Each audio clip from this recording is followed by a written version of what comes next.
Ex-slaves talk about slavery in the USA. Wow. So is this like a first-hand, account of slavery? Yeah, I'm guessing. which is unbelievable. Wow. I'm fascinated, man. More than fascinated. To hear what they have to say or what, the person have to say. But yeah, guys, smash this like button. Sub to our Patreon for music reactions. Yeah, enough talking. Let's go. 6 years ago, I posted a clip of a 1999 ABC News story on voice recordings preserved by the Library of Congress. These recordings were actual voices of Black Americans who were slaves in the United States. The video got over 10 million views and 500,000 comments, but YouTube forced me to take it down in order to stay in line with their new policies. So I'm now reposting it with a brief commentary and explanation. I'll have more thoughts at the end of the recording. So why would they take down a video like that, bro? Like, I don't understand YouTube sometimes with their policies. Like, bro, Makes no sense. This is a very important topic. It's good for people like us. For us to learn, bro. Yeah, to learn the newer generation. I don't know what's wrong with YouTube sometimes. I'd like you to weigh in on the conversation once again. Thank you. But John Henry Falk may have experienced the most profound effect. He was a graduate student when he interviewed the former slaves, including the two women you hear in this broadcast. Himself interviewed just before he died in 1979, Falk was going on about how he believed in giving blacks the right to go to school, giving them the right to vote, giving them the right to go into anything they qualified for. And then he said he experienced an epiphany. I was sitting out on a wagon tongue with this old black man and was telling him what a different kind of white man I was. I remember him looking at me very sadly and kind of sweetly and condescending and said, you still got the disease, honey. I know you think you're cured, but you're not cured. You can't give me the right to be a human being. I'm born with that right. Now, you can keep me from having that. If you've got all the policemen and all the jobs on your side, you can deprive me of it. But you can't give it to me, because I was born with it just like you was. And my God, it had a profound effect on me. I was furious with him. But the more I reflected on it, the more profoundly it affected me. And I realized this was where it really was. To tell you the truth, when I think of it today, I don't know how I'm living. I remember that just as well look like to me, I can. Been slaves all our lives, and mother was a slave, sister was a slave, father was a slave. They know nothing about reading right there. All that I know, they teach you to mind your master and your missus. Mom and them didn't know where to go. You see, after she would go, just like you turned something out, Didn't know where to go. They are haunting voices from the past, not actors reading a script or scholars reading a text, but the actual voices of men and women, Americans, who were born in slavery. My name is Fountain Hughes. I was born in Charlottesville, Virginia. My grandfather belonged to Thomas Jefferson. My grandfather was 115 years old when he died. And now I am 101 years old. Other people didn't have no beds. Another thing that blows my mind is how long some of these people lived. Lived, bro. Yeah, I was going to say that. Especially in those conditions, you'd think that, they wouldn't be able to live too long, because of like the living standards was, very low. Yeah, that's a good point. Slaves, he won't sleep on the floor. Had it here, had it there. Just like a lot of wild people, we didn't know nothing. Didn't like look at no book. Harriet Smith, remembering what she saw as a small girl during the final days of the Civil War. We stood on that picket fence all day long, seeing them soldiers going back to San Antonio and different places. Colored soldiers in droves. Right along by our home. It was a two-story house, a white folks. These recorded memories were among thousands of interviews done with ex-slaves in the 1930s and 40s. Can you remember slavery days very Of well? course, I remember all our white folks, and all the names of them, all the children. Call every one of the children's names. Who did you belong to? Jim Bunton, the baby boy. The results of these digitally enhanced recordings are arresting, almost unbelievable. The idea of hearing the voices of actual slaves from the plantations of the Old South is as powerful, as startling really, as if you could hear Abraham Lincoln or Robert E. Lee speak. Listen again to Fountain Hughes, who was born in 1848. Wow. We were slaves. We belonged to people. They sell us like they sell horses and cows and hogs and all like that. Have an auction bench and put you up on the bench and beat on you the same as beating on cattle, you know.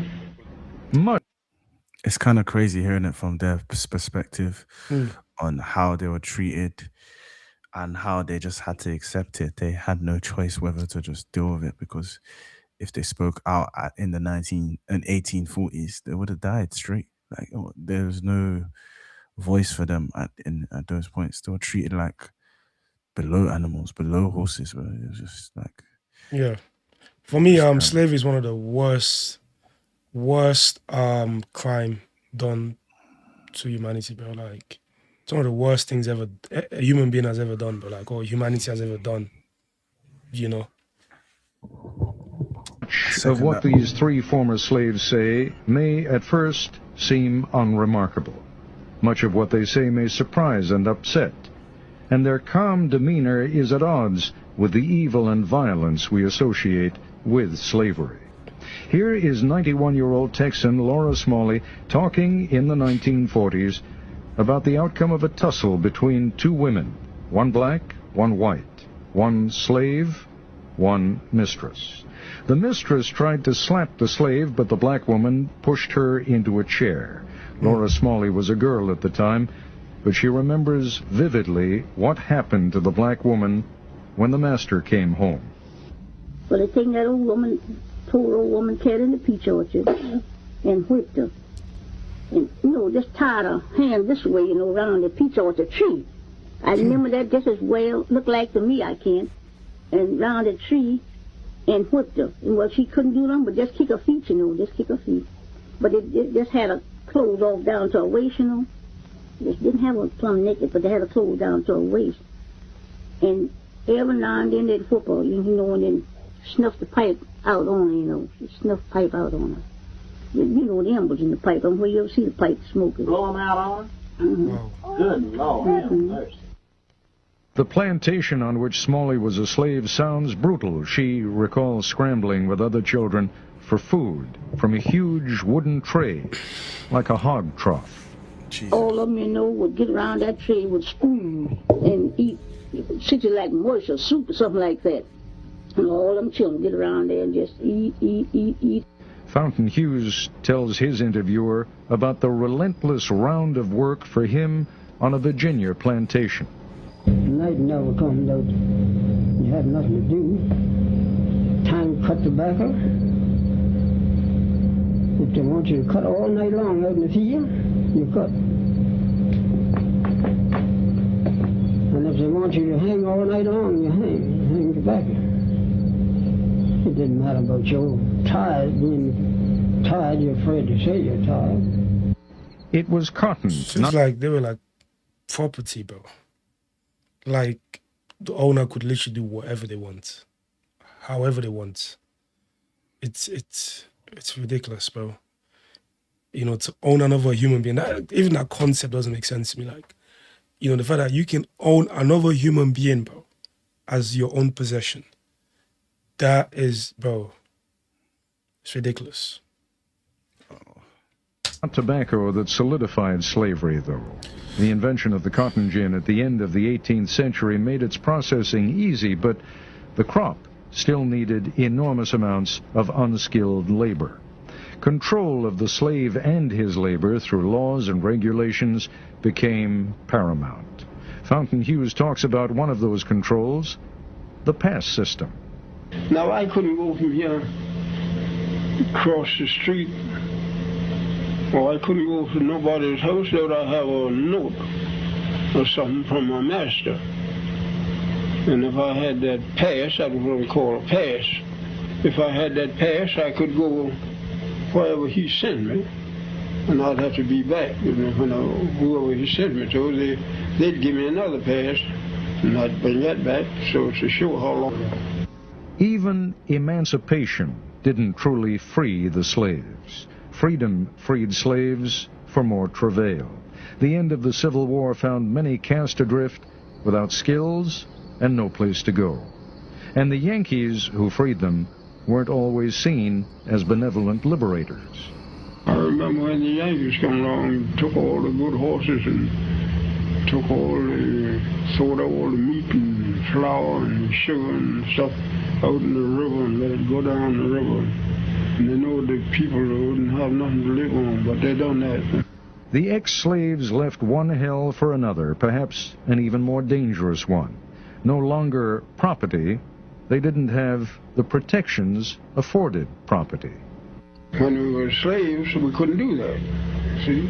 And if we got free, we didn't know nothing to do. And my mother, she hunted places and bound us out for $1 a month. But we didn't have no property, we didn't have no home. We had nowhere, nothing. We didn't have nothing on it, just like the cattle. We just turned out and get along the best you could. Like, imagine that feeling, bro. You know, that feeling that, you know, that you're finally free, or being told that you're finally free.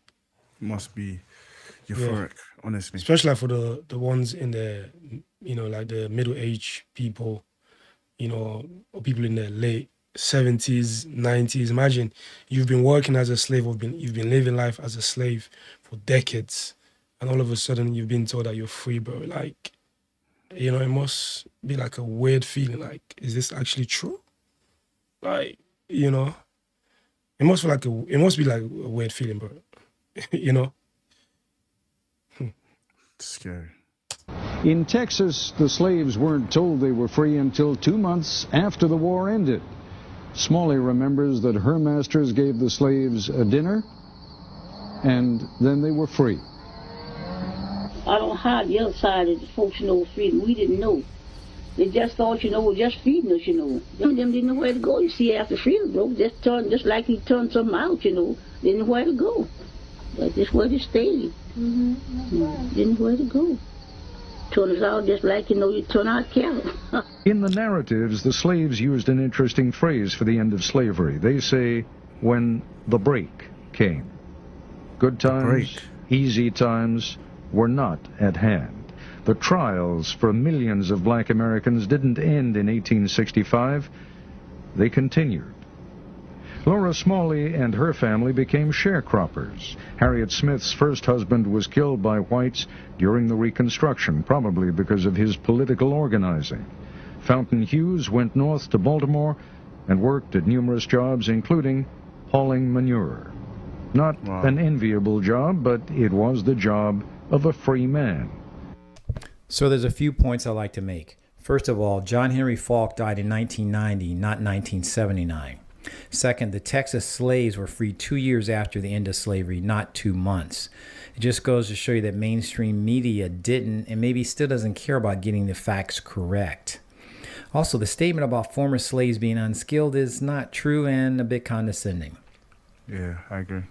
These interviews were part of the Federal Writers Project, which interviewed a lot of people after the Great Depression in the United States. The interviewers were discovering that a lot of the black people they were interviewing were former slaves. So the Slave Narrative Project was an afterthought of the Federal Writers Project and defunded a few years later. It pains me to think of all the stories we missed out on. Leave your comments. Thanks for listening. We were slaves. We belonged to people. They sell us like they sell. That's crazy. An afterthought of the. But yeah, Mike, what's your thoughts, bro? So many stories untold. Even though the one thing that I took from it is they called it the break instead of the end of slavery, because it was still horrid times for Black Americans. That's a good point there. Because even though they were free, like, but like they weren't free to like do whatever they want, right? They were still restricted in, you know, in how they could live. So yeah, that's a good point that you made there, bro. Yeah. Yeah. Obviously this is terrible, man. You know, it's one of the worst tragedies, you know, to happen to humanity. But like, you know, yeah, you know, it's obviously it's also surreal, man. To hear from these people, you know, hear their experiences, you know, yeah, you know. If you guys like the reaction, man, make sure to smash this like button. Let us know your thoughts in the comments below. Don't forget to like, comment, and subscribe.